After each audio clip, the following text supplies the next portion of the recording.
So I did a video a few weeks ago discussing how MCU Phase 4 seems to be somewhat directionless, right? And then at San Diego Comic-Con, like we've been talking about, they revealed that there is a direction. And I'm going to talk about that here on this video. We saw in San Diego Comic-Con Phase 5 and 6 of the MCU being established. They announced a bunch of new shows, a bunch of new movies. And what I'm going to try to do here on this video is kind of look back at Phase 4. This is not going to be a review of Phase 4. I'll be doing that after Wakanda Forever comes out. I'm going to look back at everything.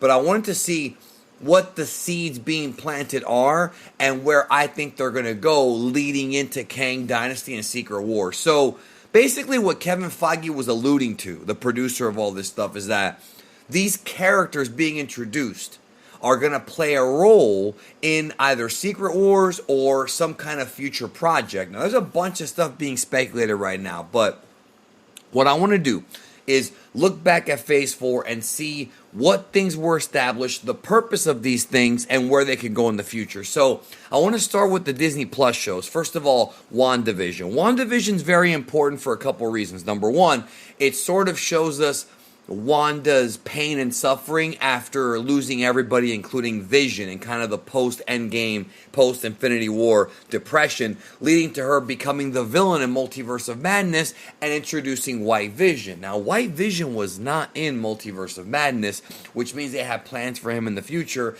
and obviously Wanda, I don't think she's done, I don't think we've seen the last of her.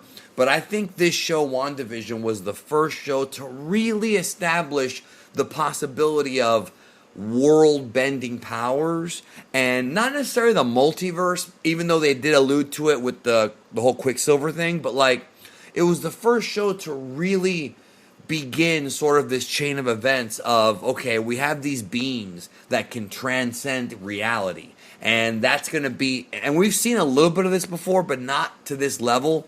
So I think going forward, going into introducing people like Kang the Conqueror and the Beyonder, we're going to see more of that, and of course the Celestials. Then we have Falcon and Winter Soldier. Now, I think Falcon and Winter Soldier, I think what they're doing, and they've talked about this actually years ago, is that there's going to be two different sides of the MCU.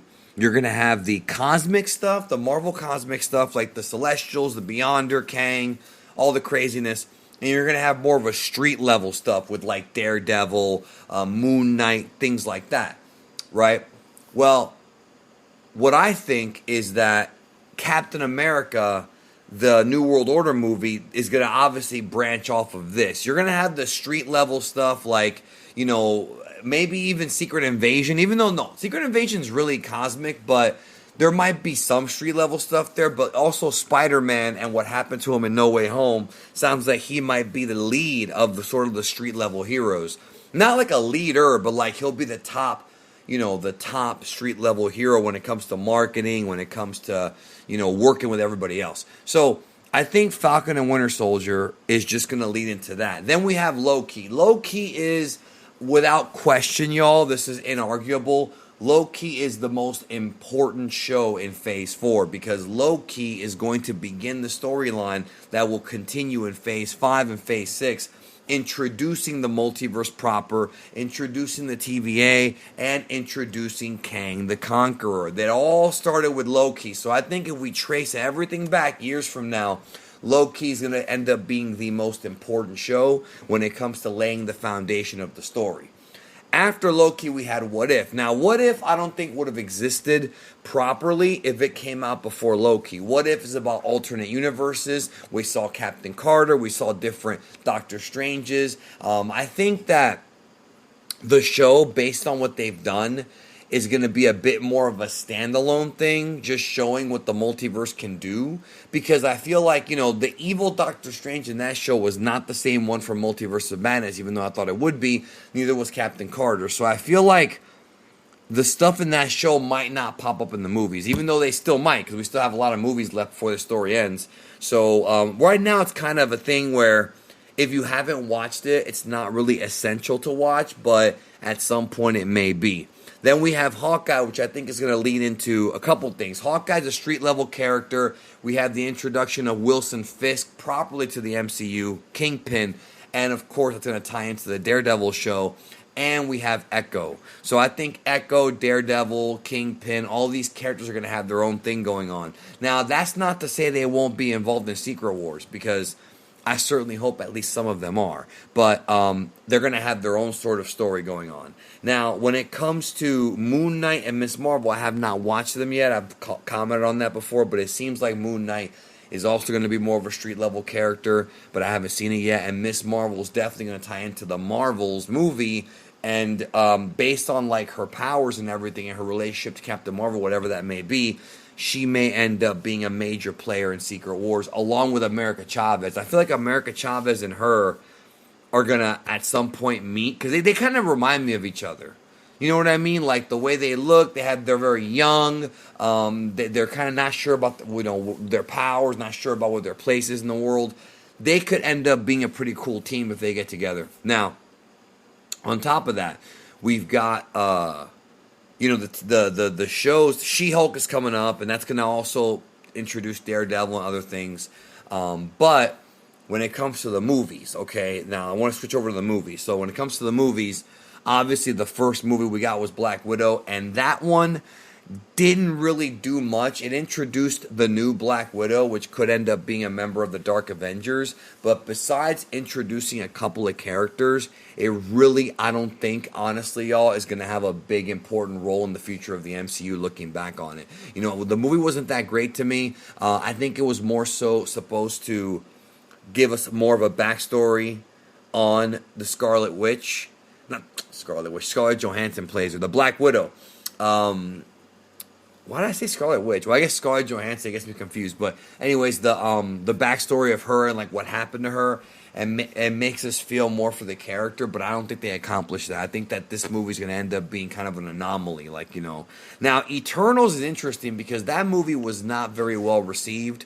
I saw it the first time I saw it. I was very impressed by the effects, but I wondered where this is going to tie in. Like, where are we going with this? And obviously the Eternals and the Celestials are very, very, very powerful characters. The Celestials have to be involved in the Marvel Cosmic stuff, because when you think Marvel Cosmic, you think Celestials. So I think with those characters, I'm not exactly sure what they're going to do with them, if they're going to be involved with the Beyonder, but I could see that happening. Now, besides that, we also had that post-credit scene or mid-credit scene with Thanos' brother being introduced, and I think he's going to be a player in the upcoming Guardians of the Galaxy 3. I think that he might be in that along with Adam Warlock. And, of course, if you read the comics, you remember that Adam Warlock has a whole character arc. You know, he has a whole, Magus, and a lot of things happen with him. So we'll see what they do with him in the movie. But we know the Guardians are kind of being written out, according to what James Gunn said. So I think Drax is going to die. A few of them are going to die. They're going to keep other ones, but the Guardians of the Galaxy as a team probably will not exist past the next phase. I don't see that happening. Just my opinion. Now, the Eternals, because it was so poorly received, I'm not sure if they're going to do a sequel to it, to be honest with you. They might do a Disney Plus show or something, but I feel like they're going to focus on things people really want to see.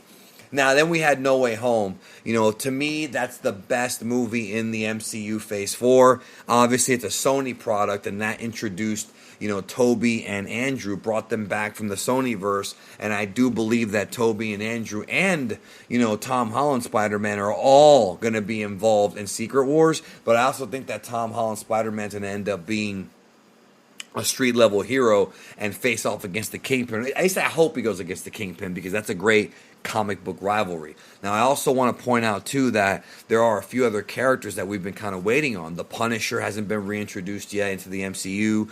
On top of that, we may have MCU versions of some of the Sonyverse characters, and then also don't forget that weird, nonsensical post-credit scene with Vulture going to the Sonyverse. So Sony is going to be doing their own thing, but I also feel like Sony has to be involved in either Kang Dynasty, Secret Wars, or both, because I don't understand how they could do Secret Wars without Spider-Man. Spider-Man is crucial for Secret Wars. Also, She-Hulk. So that they're going to introduce her. So I think a lot of the MCU Phase 4 is introducing characters that are going to be involved in later big stories. Moon Knight I have not seen yet. I already commented on that, but That's we'll see. We'll see. I don't know everything. I'm just kind of taking a guess here based on what they've kind of hinted. Now, the other Phase 4 movie that came out was Doctor Strange in the Multiverse of Madness, which, based on what it was, based on what a lot of folks were expecting, was a letdown, but it did introduce Professor Charles Xavier, which is our first true X-Man. I mean, you could take Scarlet Witch, Wanda, if you want to, and Quicksilver. They were also in the X-Men universe, but really, Charles Xavier as Charles Xavier is here, and I got really excited about that. And also Reed Richards, and obviously Fantastic Four is going to be a big deal later on, and X-Men will as well. So I think what Doctor Strange in the Multiverse of Madness did was give us a multiverse movie, introduce America Chavez, who will be involved in Secret Wars and whatever they do beyond that. And I think that's very important. And also, we saw and we learned about the incursions. When you start talking about incursions and universes colliding and destroying each other, that's totally Secret Wars. That's totally what that is. So, that was, I think, our first real clue that Secret Wars is coming. It's been talked about for a while, right? That's going to be the next big Marvel event, but that was when we kind of realized, okay, this is going to happen. This is a reality, and I think it will. I'm actually wondering if at some point they make Secret Wars 2 movies. They could do that. They could do Kang Dynasty, Secret Wars 2. I don't know if they will, because they might go together. But we'll talk about that in a separate video. So, and then we have Thor: Love and Thunder, which I think the main thing with that, it wasn't just about killing Natalie Portman's character Jane or introducing Gore the God Butcher, which was a big disappointment. I think with Thor, he's gonna raise love, and that's his whole sort of character arc and the evolution of Thor as a character. We've seen him go through a lot of different things from Phase 1. And I think Thor will be involved in Secret Wars, but I don't see him being like a top player. He'll be there, but he's not going to be the focal point, I don't think. But one thing they did show us in Thor Love and Thunder is eternity. So now we're starting to introduce the Marvel principalities. We've seen the Celestials. We have eternity. Obviously, if you read the comics, you know about the In-Betweener, Infinity, Death, which I was really hoping way back in Phase 1 that we'd get Lady Death in the Marvel Cinematic Universe with Thanos. They changed it. And it's a little bit of a bummer, but now that we have Eternity, Lady Death may appear at some point. I just feel like Lady Death with Thanos was a missed opportunity. However, think about this. What if during Secret Wars we go to an alternate Marvel timeline, and in that timeline, Thanos is trying to court Lady Death? You know what I mean? What if they do bring Josh Brolin back to play Thanos one more time in Secret Wars, but he's not the same Thanos? Because he's already played two different Thanoses. The one from 2014 and the one from 2019 or whatever, 18. Well, no, it would actually be 2023 because there's a time skip. But, yeah, so another Thanos, except this one's actually more comic book accurate. I think that would please a lot of fans. It would please me, and it would show that it would legitimize the multiverse story even more than it already is. You know what I mean? It would really legitimize everything. So, and then we have, of course, Wakanda Forever, which is going to introduce Namor the Submariner, who does end up being a good guy at some point. And I don't know what they're going to do with Black Panther's character. I haven't read any spoilers on it. Maybe I will. But it seems to me that, I feel like when the tragedy happened, right? I could be wrong, but I feel like now, instead of the Wakanda story being about Black Panther, it'll be more so about the entire civilization of Wakanda.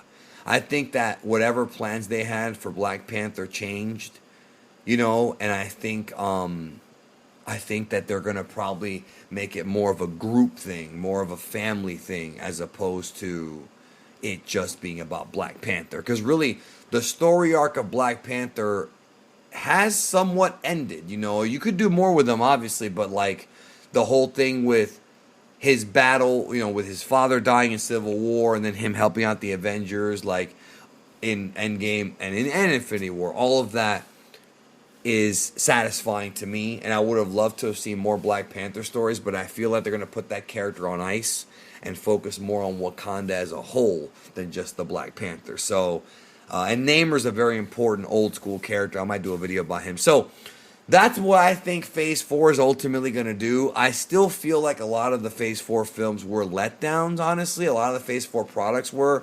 But ultimately, when everything is said and done and we get done with the story in Phase 6 or whatever, we can then go back and revisit these shows and movies and say, okay, well, maybe now they're better. Because there is something to be said about how sequels and continuations can make the first story better.